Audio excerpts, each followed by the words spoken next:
Magandang araw po sa inyo mga katuwang. Ako po si Brother Ryan America, Disciple Preacher ng El Shaddai Tapat Pa Chapters, at welcome sa ating Almusal for Our Soul ngayong Miyerkules, January 15, 2025.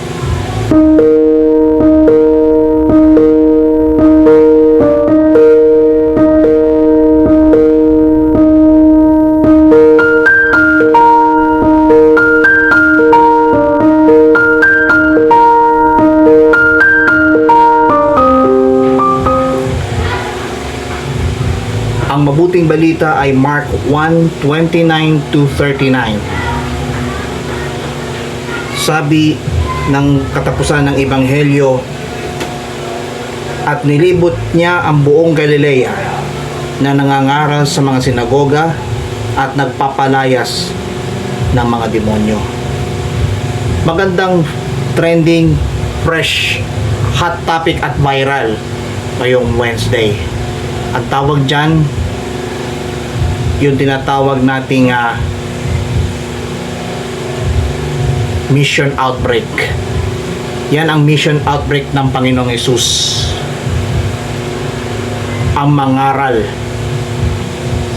ng salita ng Diyos at gumawa ng mga himala sa tulong at awa ng ating buhay na Diyos. At tingnan po natin sa ating kasaysayan, sa kasaysayan ng mga Catholic communities. Meron ding tinatawag na Catholic Life in the Spirit Seminar. Meron ding tinatawag na Basic Christian Maturity, kung saan nandun yung tinatawag na The World and Christian Community. Nandoon yung tinatawag na Repairing Wrongdoing, at kung ano-ano pa. Yan po ay mahalaga na malaman ang mission outbreak ng Panginoon.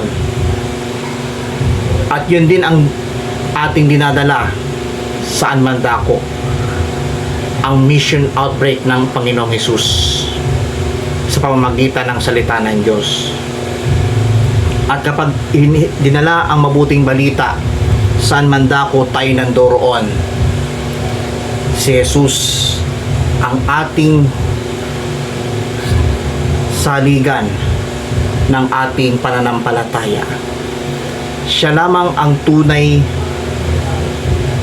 na naghahayag ng mabuting balita upang sa pamagitan ng salita ng Diyos, tayo na mga ordinaryong tao ay malaman at makilala ang tunay na katotohanan, at tanging katotohanan lamang ang siyang magpapalaya sa bawat isa.